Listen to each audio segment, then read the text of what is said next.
Welcome back to another episode of Say What Needs to Be Said. I'm your host of Sunday, Mr. Pick Six Samuel, two-time Super Bowl champion, Pro Bowler, all-pro record-breaking cornerback, and the last cornerback to intercept 50 interceptions during the 16-game season era. Monday Night Vibes, how y'all doing out there tonight, man? I hope y'all had a wonderful weekend. I hope it was safe.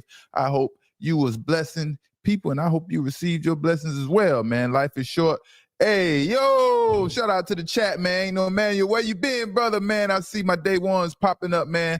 I want to always shout out my day ones that's been grinding from the beginning, man. Where are y'all and where have y'all been? And yeah, tonight we have a lot to talk about. We're going to talk about the 49ers tonight, man, against the Panthers, and what I think about Bryce Young and the Carolina Panthers moving ahead and moving forward. They're not a bad team. They're really not a bad team. Shedeurs get his second career start of the season, man. It's going to be epic, man, against the 49ers, man, and hopefully he could do a much better job than Bryce Young did. And if he did, it just goes to say about the scouting department and how the NFL evaluate things. And also we need to talk about Malik Nabers, man, and his deleted tweet and what he has to say about his team while he's on IR on the sideline. But let me bring in my co-host for the night, 2-3 Drees. How we doing, baby? Yo, man. All right over there, brother? Doing all right. How you doing today? Man, I'm doing swell, man. I can't complain, man. It was a long day, but long days mean that's good days sometimes, man. You stay busy, you stay on your grind, and you keep your head high, your chest up forward, man, and your life is good, man. Can't nobody mess with you. How y'all doing out there in the chat, man? Y'all talk to us. Y'all know we talk back, man. Y'all know we talk back, man. How we doing? What do you think about this game tonight, man? What do you think about this game, man? What do we think about this game? San Francisco 49ers beat the Carolina Panthers 20-9. And a one-side performance tonight, I guess we would say. The San Francisco 49ers had 340 yards of total offense. Carolina Panthers had 230 yards of total offense. Bryce Young, man, didn't contribute much.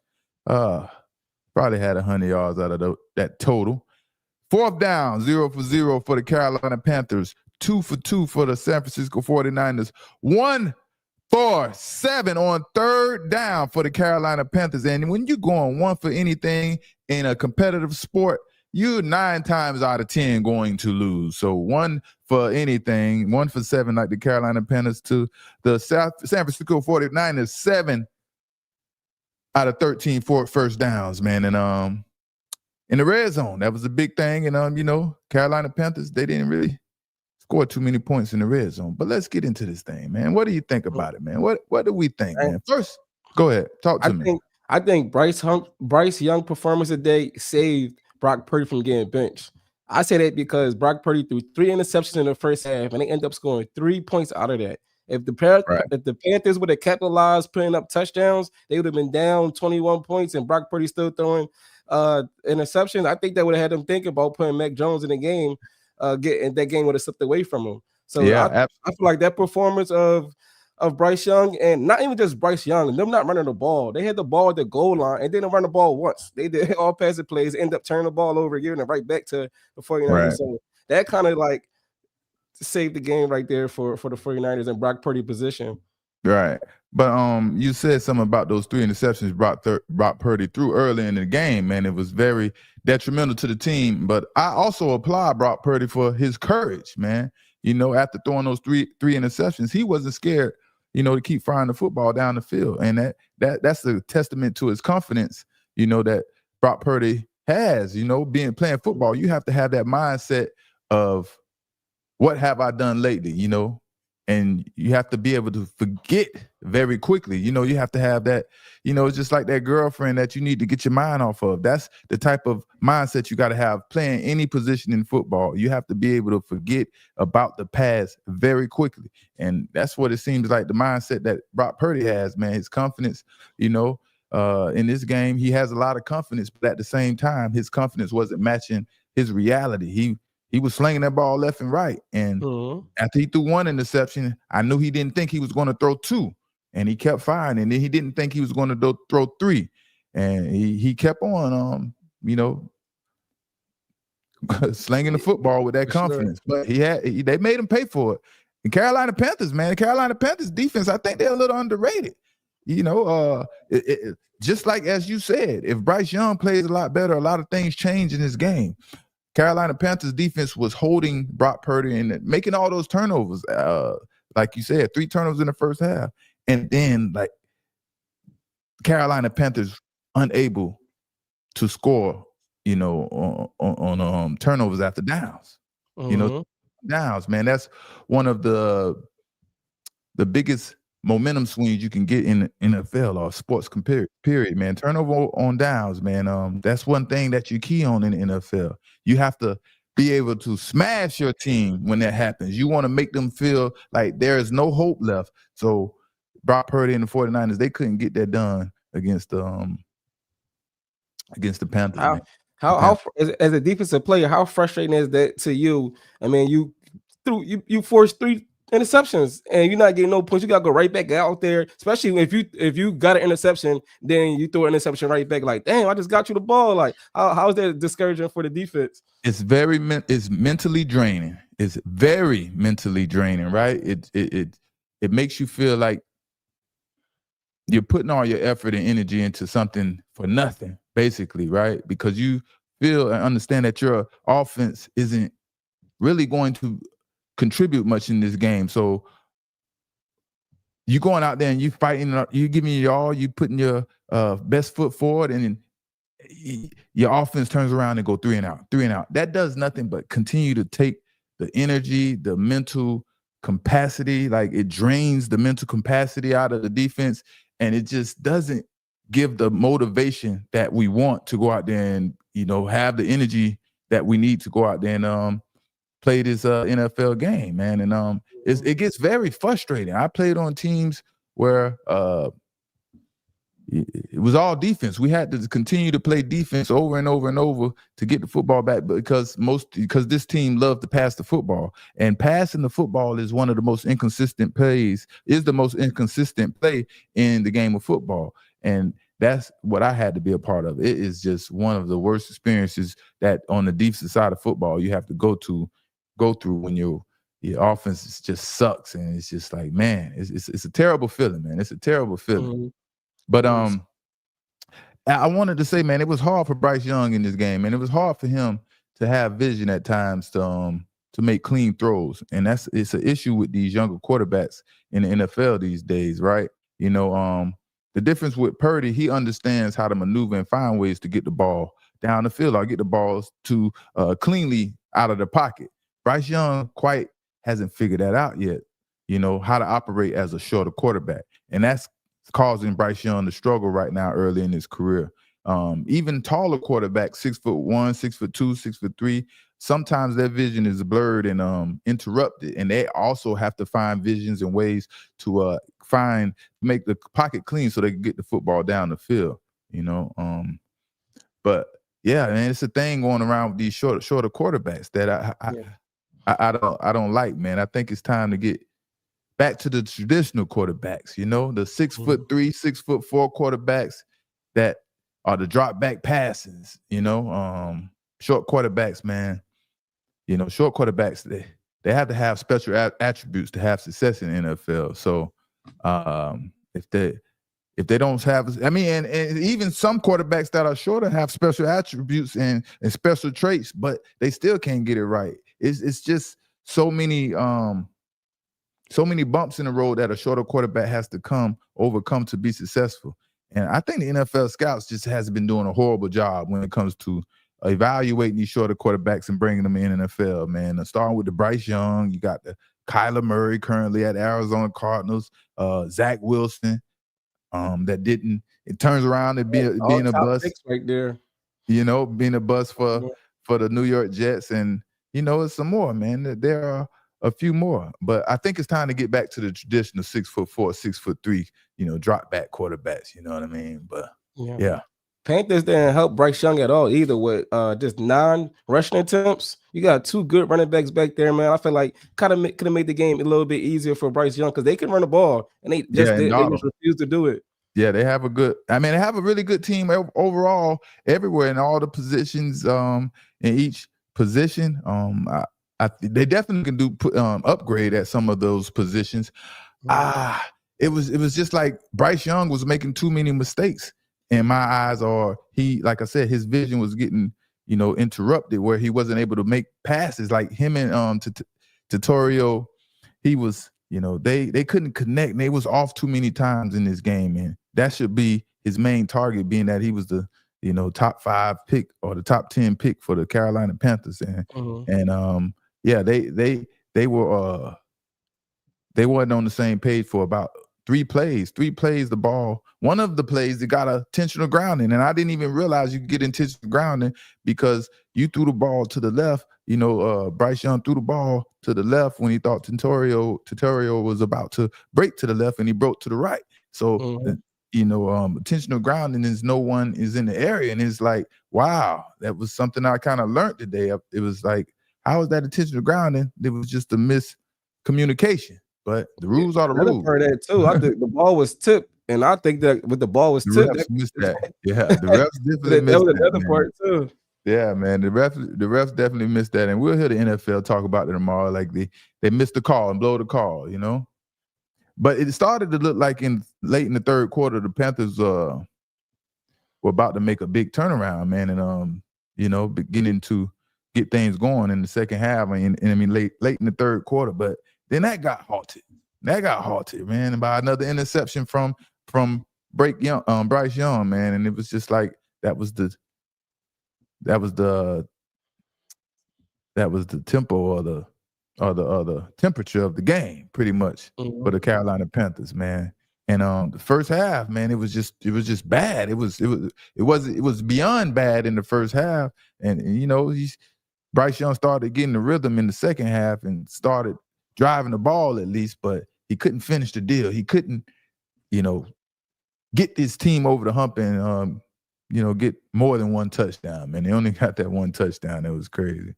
Yeah. But I am impressed, and I am proud of the Carolina Panthers and whatever they're doing different, man. Because I remember at one point in the year, the ticket sales were about $6 for ticket sales, and don't quote me on that, but it was no, it's true. It was something around that range, and the stadium was empty. No one was interested in the Carolina Panthers because it was that bad, starting with Bryce Young and everyone else, man. Everything from the coaches to the ownership was bad. But now, man, the Panthers, man, they have made a big turnaround, and from the beginning of the season to now, so that's a plus, man. And whatever they're doing the things correctly, So I was happy to see that they can compete with San Francisco tonight, because usually, or in the beginning of the season, we would never have thought that Carolina Panthers can even play close to the level as San Francisco 49ers. Right. Even competing for first place in the NFC South, they would have won today. Right. They would have been in first place. Nobody didn't expect that. Right? Yeah.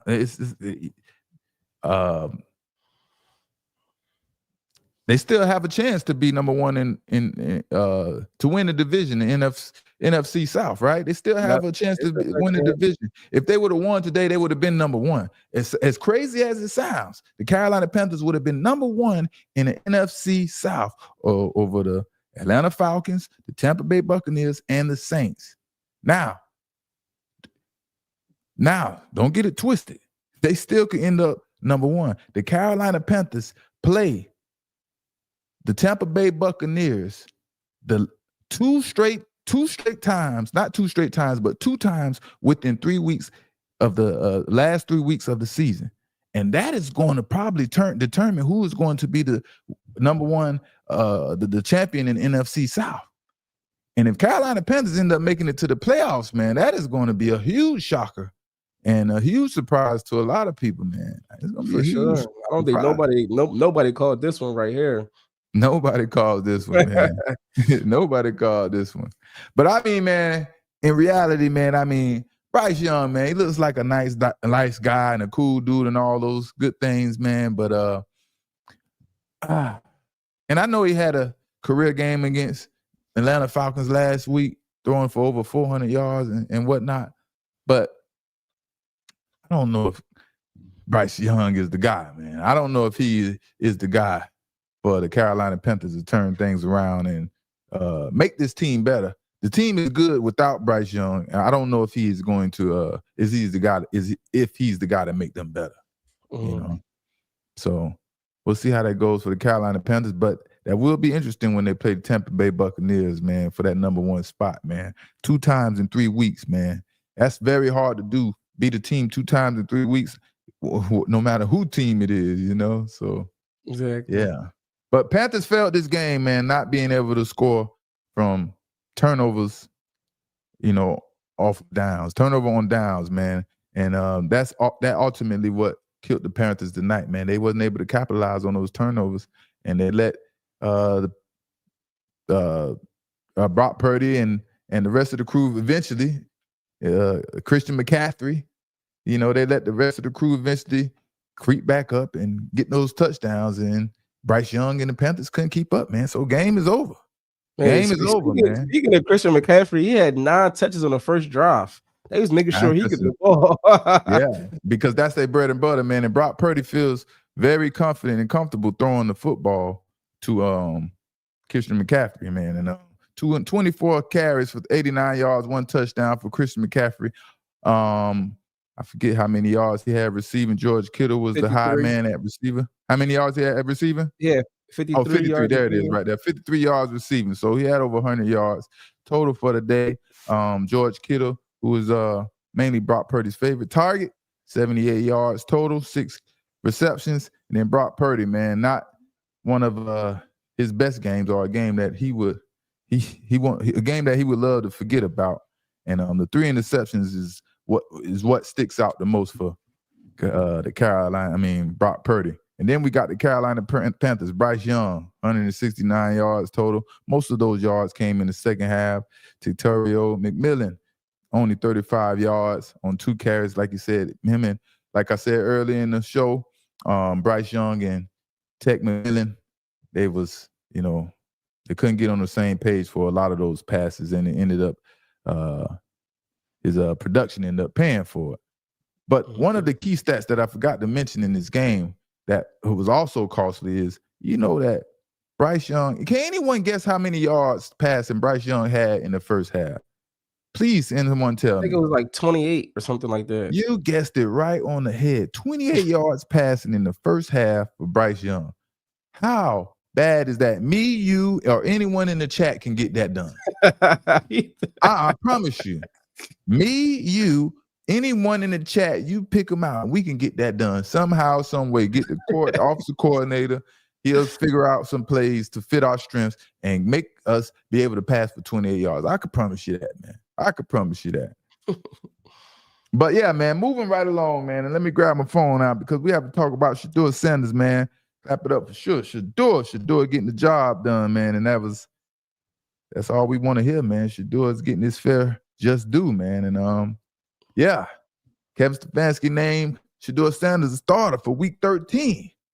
Is anyone surprised? I know that all the haters out there can't stand it, but is anyone surprised that Kevin Stefanski made the bold move and starting Shedeurs Sanders, and I guess Dylan Gabriel is going to have to be the backup quarterback? I never thought he had the ball to make Dylan Gabriel the backup quarterback. I don't know if it had anything to do with the agent, the powers to be in the NFL, the owner for the Cleveland Browns, or whatever it was. But something was happening, you know what I mean? But this is an article about Shedeurs Sanders starting, you know, in the second start. Fresh off a victory in his first start, Cleveland Browns rookie quarterback Shedeurs Sanders will remain QB1 in week 13. Browns coach Kevin Stefanski announced Monday that Sanders will start at home against the San Francisco 49ers. At home against the San Francisco 49ers. Man, it's going to be epic in that building. That energy is going to be on 10, baby. If they get a win, it's going to be crazy. And here's Kevin Stefanski quote: Shedeurs Sanders will start this week. The coach said, obviously, the number one job of a quarterback is to win.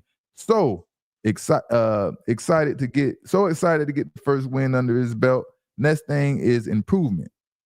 That's what young players do. Certainly young quarterbacks do. You get one game better, and that's just working at it. That will be our focus. Speaking of Shedeurs, Stefanski made a decision even as fellow rookie quarterback Dylan Gabriel cleared concussion protocol. Prior to Monday, the Browns coach has suggested Gabriel will remain the starter when he cleared. So he is not switching it up and acting like this job is automatically Dylan Gabriel's. He is listening to the people and feeding off the energy of his team and see that his team embraces Shedeurs, man, and they like what he's doing. And basically, Shedeurs Sanders earned the right to be the quarterback, or QB1, the starting quarterback. Sure. There's no doubt about it. You know, competition at this level, man, doesn't get easier, you know, like it was in college. You have to compete. You know, it becomes more challenging when because teams now, you know, they can game plan with you with more film, and you know they'll be able to watch Shedeurs and be able to attack his weaknesses. And like we said, Shedeurs earned this right. He won this competition, if it's a competition, because Dylan Gabriel had 6 opportunities to prove himself, you know, as the man for this job. He started for six weeks, right? 6 games, 5 or 6 games. You know, that's more than enough time for Dylan Gabriel to establish himself as someone that NFL teams would like to be their quarterback, right? Yeah, more than enough time. So if Shedeurs can get his second straight victory, man, he will break a 30-year drought. It was a 29-year drought before this. Now it's a 30-year drought, you know? And all he has to do is get another win, and that would be 2 straight wins by a first-time starting quarterback for the Cleveland Browns. And I think his opportunity is great, and he can get it done. I tell you right now, Brock Purdy better not throw 3 interceptions next week against the Browns. Exactly. He's going to get the same results. He's not going to get the same results. And the thing about it, because Shedeurs Sanders, he's going deep, man. And you know, deep balls are usually those 50-50 balls. And sometimes, man, you know, when it's a good game and everything is going right, man, your team come down with those balls, and they come down with a lot of those balls, man. You let Shedeurs Sanders win against what? The 8-4 San Francisco 49ers. That would be a big deal. That would be a big deal. Would be going crazy in Cleveland. They'll be going crazy, and no one can have excuses anymore if he is beating teams like this. Right now, everyone to talk about the Raiders and how sorry they are, because obviously that Shedeurs, he beat the Raiders, but before that, the Dallas Cowboys had just beat the Raiders, but no one was saying how sorry they was when the Dallas Cowboys, they was riding the wave, man, you know? But the thing what Shedeurs he has to understand too, man, after the first start, it was cool, you know, we were supporting Shedeurs. We seen the injustice that was being done in football or in competitive sports, in his case, right? And now, man, you know, we are expecting more from Shedeurs when he takes the field, right? We're expecting to see more progress, and you know, basically, Shedeurs work his way up to being an elite quarterback, like we think he can be, right? No more. We're being excited because he's in the game and he's playing okay ball, or he's playing average football. Now it's time for him to progress, time for him to get better each snap, each game, and it's time for him to continue to be that guy he was at Jackson State and Colorado and things like that, man. And change a program around if he can do it on this level, man. That will be definitely that would be monumental, man. That would be epic. It would be crazy, you know. But every game presents different challenge, man. And San Francisco 49ers are going to be presenting a slew of different challenges. And like I said, the more time he plays, the more film he gets for teams to be able to evaluate. Coordinators are collecting more data. They're collecting more information on Shedeurs with every snap that he takes. And now teams going to attack his weaknesses. And that's when it's time for him to show who he really is. And the challenge becomes more difficult for Shedeurs. But at the end of the day, the cream of the crop rises to the top. So if Shedeurs is truly the cream of the crop, he's going to rise to the top, man, you know? And And another thing for Shedeur as well, he getting more reps at that number one. This is another week getting reps with number one because we seen before he wasn't getting reps with the number one team, so he getting more used to his receivers, getting more used to the tight ends and running backs, and it's going to be even a better flow as well too.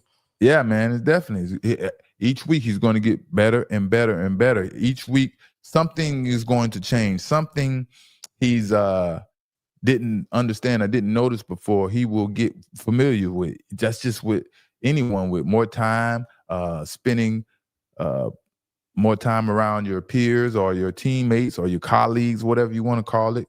Yeah, you just get better and familiarized with things, you know? And I like to compare football to boxing, sort of, you know? Football is sort of like boxing, you know? It's what they say about boxing, man. Boxing styles make good fights, right? And then what they say? Yeah, styles make fights. Yeah, styles make fights, right? And a team who isn't considered not worth the damn can beat a good team any given Sunday, man. And it's just like, just because a boxer isn't any good or his record doesn't say he's any good, doesn't mean he won't go out there and knock the fucking good boxer head off. You see what I'm saying? So it's like, even any given Sundays, I like to compare it to boxing, man. When you know those matchups, you can't really think you just going to win, because you have to protect yourself and go out there and do everything your coach taught you, because if you don't, you will get your head knocked off, you know? Yep. And even though it's close to the end of the season, man, Shedeur teammates are still, they are feeling another level of motivation to play hard because of the newfound quarterback in Shedeur. Everyone is smiling, cheesing, everybody's high-fiving each other. They're feeling good about themselves, man. There's no one felt this good about themselves in Cleveland this whole season, man. Even when Flacco was there. Now the energy is high. Myles Garrett is smiling. He's celebrating. And if you took Shedeur Sanders out of the game or off the field and Myles Garrett was out there, man, you will see that monster go crazy. He might turn into Hulk Hogan and just start ripping the field, ripping the grass out of the field, throwing the bleachers that we sit in, the stadium benches all over the place, man. You see that man turn into Hulk Hogan, man, because it'll be crazy. But it's because you spoke on it earlier when you asked about the getting the turnovers, and then you go out there just getting 3 and outs. Man, that's what he experienced. He having games with 5 sacks. He getting the ball back to the offense, and then you see throw the ball in the dirt. It's like, man, I'm getting 3 sacks. I'm out here getting 4 sacks, 10 pressures, and we can't win. We can't score more than 6 points. It's like, yeah, man, that stuff gets very frustrating. It gets draining, and even if you're a stat player and you trying to pad your stats and it's all about you and your stats, everybody wants to win. Winning is the ultimate achievement for fulfillment, right? Like, you feel great about yourself when you're competing and you won. Like that is a great feeling, man. No one likes to lose. That feeling of losing is horrible, man. And like I said, don't be surprised if the Cleveland Browns beat the San Francisco 49ers convincingly, you know, because of another level of confidence that the Cleveland Browns have now, man. Think about it, man. They feeling really good and really motivated. You know, it's only about 4 or 5 games left, but they didn't never feel this way before. And it's a good feeling. They want to keep this thing going, man. You don't understand, when you lose and you leave out of that locker room and get on the bus in the NFL, it is depressing. It's draining. You want to get away from everybody. Everybody feels down and out. They're feeling sad, right?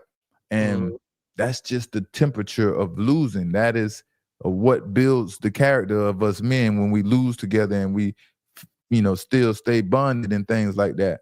But it's horrible. So, man, it's like, if Kevin Stefanski dare try to put Dylan Gabriel in the game and start him over Shedeur, man, everything will just suddenly collapse on him. Everything will just suddenly collapse on him. And at the same time, man, let me find this, man. And at the same time, man, you got issues when you You know, you got issues when the president, man. The president is stepping in, and he has something to say because, of course, this is a trending topic. It's probably one of the #1 trending topics in sports. And President Trump, man, he can't not involve himself with any with the trending topic. He has to find a way to insert himself and start to talk about the trending topic because that's who Mr. Trump is, man. And yeah, he couldn't help himself. Mm-hmm. President Trump had to say, let me read it to y'all real quick. Shedeurs Sanders was great. Wins first game, career start as a pro for Cleveland. Great genes, I told you so. What did he tell everybody? What does President Trump know? I don't know. I must have missed it. What did he say? What did he tell us? I must have missed it. I ain't see that. Right. What? I'm like, what? Y'all pull up the footage, man. Show me what did President Trump tell us about Shedeurs Sanders, that he was great and he was supposed to be a number one pick, man. Trump is funny, man. That is a funny guy. But I bet you, and I bet that President Trump, Donald Trump, didn't even watch the game, right? He probably didn't even watch the game. He's too busy, man. So, you know, he has his own social media platform. And Shedeurs Sanders' name is ringing. So he needs to get Shedeurs' name in that algorithm over there because without that Shedeurs right now, man, nobody want to hear what he got to say over there on True Social right now. But hey, you know, I just thought about it. What's that? I just realized this damn tweet that I just read had a lot to do with Kevin Stefanski keeping Shedeurs Sanders as a starter. That was it. That's the reason. That's the reason. Donald Trump put out this tweet, and he probably reached out to some people in Cleveland, man, and word got back to Kevin Stefanski, and he knew that he couldn't play around with Shedeurs Sanders anymore because he had already had it in his mind that this is Dillon Gabriel's job. And you don't want to play around with Trump because you know Trump gonna blast you over and over. He's going to tell all kind of things. I don't know whether they're true or not. He's going to say so many crazy things that make you feel that probably be a man. You understand? And every news media outlet is going to pick it up. So I'm sure Kevin Stefanski didn't want those problems, and you know he had to make sure that everybody knows Monday, quick and fast, that Shedeurs Sanders is starting again because he don't want no smoke. Mm-hmm. But how does everybody feel about Kevin Stefanski and not giving Shedeurs Sanders the game ball, man? I felt like that was like one last ditch effort, man, to try to get in Shedeurs Sanders' head and try to rip the confidence away from him, man. If y'all understand, man, it's all a mind game, regardless of the winning and losing. Everybody wants to win, nobody wants to lose. But at the same time, men that are in control, they still have their ways of doing things. And yeah, it don't matter if it's your player or not. You still get those games played with you, you know? Right? Even like in his speech after the game, I didn't think he was about to say Shedeurs' name. Like he was like the last person on the list. He named everybody else in the locker room and then say, oh yeah, the rookie Shedeurs got his. He really does not like saying Shedeurs' name. He really tries to shy away and stay away from saying anything, saying Shedeurs' name, basically. You know what I mean? But it was crazy that you don't want to give a rookie the game ball after winning the game in his first start, and it hasn't been done in 29 years. And I'm like, man, I played for one of the meanest coaches on the planet in Bill Belichick. And even Bill Belichick would have tucked his pride to the side and gave Shedeurs the game ball for winning the first game in 29 years of the history of the organization, right? If he would have coached. You know, even Coach Belichick would have tucked his tail. And this just shows the kind of relationship that Kevin Stefanski is trying to push on Shedeurs, man. And they ain't gonna do nothing to make Shedeurs go harder and harder. Mm-hmm. Cross all his T's and dot all his I's because he understands, man, they are on his butt. And he doesn't have a chance to be making any, messing up too much, basically. You know what I mean? Shedeurs is definitely a strong man. Just going over there and dealing with what he has to deal with, man. Barely get his name mentioned after like the first time winning in 29 years is like That's tough, man. After all, like it's just so much he just went through this whole season, man. I really applaud him for being how strong he is because some people won't even take it. Some people even like They already break. Situation and get the courage to do they want to perform. You know what I mean? It breaks somebody down, make them want to quit the game for real. Yeah, a lot of people would have already folded, man. Yeah, man. A lot of people. That's the point. People want to see you fold and want to see you tuck your tail and break you, man. And it's just crazy, man. But and for him not to give him the game ball, it's like, Jesus, man. It's like everything, like you said, that Shedeurs Sanders has been going through, of course, by way of Kevin Stefanski, it's like he at least deserves some praise for all the things that they talked about he used to do bad or perceivably does bad, is from the ball security, to him only taking one sack and him only throwing one interception. All those things was a big deal. And Kevin Stefanski didn't even point it out, And that was the type of that's the type of motivation you're supposed to give your younger athletes, right? Especially your quarterback. You point out all of the things that he corrected and did better and uplift them. You pour that confidence into your young quarterback, and Kevin Stefanski isn't doing that. But I bet if Dillon Gabriel would have played like that and made some exceptional plays, how Shedeurs was, man, it would have been a different story. It would have been a different story, And that's what this all boils down to. Kevin Stefanski really wished Dillon Gabriel could succeed at quarterback for him. And he was willing to force that on the team. Unfortunately, he went down with a concussion, and that's what forced Shedeurs Sanders on the football field. And Dillon Gabriel never won a game ball, or it looked like he ever deserved one. And that's probably what Kevin Stefanski is thinking before he thinks about giving Shedeurs Sanders a freaking game ball, man. And it's like, shoot. Like Dillon Gabriel had all his opportunities in the world to prove himself and win game balls and things like that. It had 6 weeks. It's like you want to force this man to be the next quarterback for the Browns for the next 10 years, man. It's like, what are we doing? That's his nephew or something, man. They gotta be his nephew or something. His godson. It's usually the God baby. The God baby. People got God babies all over the place, man. Mm-hmm. But the last thing about Shedeurs is at least he makes the game exciting. If you can't find anything to separate these two athletes, which we know is, we already seen there's tons of things that are separating these two athletes, but it's like Shedeurs makes the game exciting. Everyone is tuning in to watch Shedeurs Sanders play. He is selling tickets. He is driving the views and the ratings through the roof. Selling jerseys is a third string. He's selling out your gift shops. You know what I mean? He's making your percentage, your revenue go up on your business in the community store up 300%. And he can get the ball deep, which makes it different than what everybody's used to seeing from the Cleveland Browns. You know what I mean? Mm-hmm.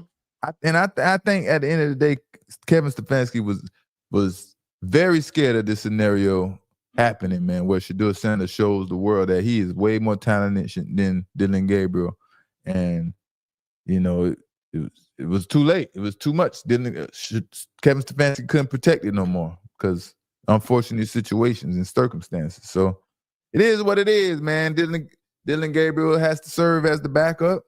And hopefully Shedeurs Sanders continue to ball out and remain the starter, man. And we get to see this for the next 10 years, So We'll see, man. We'll see. But yeah, that was Monday Night Vibes, man. QB1, man, Shedeurs Sanders. I don't know what the Carolina Panthers going to do, man, next season. But they're going to have to do something to fix that quarterback situation. All these teams, it's probably about 10, 15 teams that's going to need a quarterback. And it's not going to be enough quarterback. Teams? I mean, you ask me, shit, all these teams. That's you saying half the NFL need a quarterback. Goddamn Carolina Panthers is going to need a quarterback. Arizona Cardinals need a quarterback. The Jets need a quarterback. The Dolphins. Pittsburgh Steelers going to need a quarterback. I'm at 4 right now. I just name real quick, you know? And then I could keep going, but you're going to stop right there, man. We're going to see y'all Thursday, man. It was a short piece tonight, man. We had to make sure we hop on here and talk about the game and QB. Some good games Thursday coming too. Yeah, man. Who does the Eagles play? The Bears? The Eagles play the Bears. They play Friday. Oh, it's Friday. Who the Cowboys play on Thursday? They play the Chiefs. This like a playoff game for both teams right here. Yeah, for sure. And then you got the Lions in Green Bay. Yeah. All right, man. It was fun rocking with y'all tonight, man. We're gonna see y'all Thursday. Like I said, I'm your boy Sante, Mr. Pick 6 Samuel. It's your boy 2-3 Drees. And we had fun rocking with y'all, man. And we're gonna see y'all next time.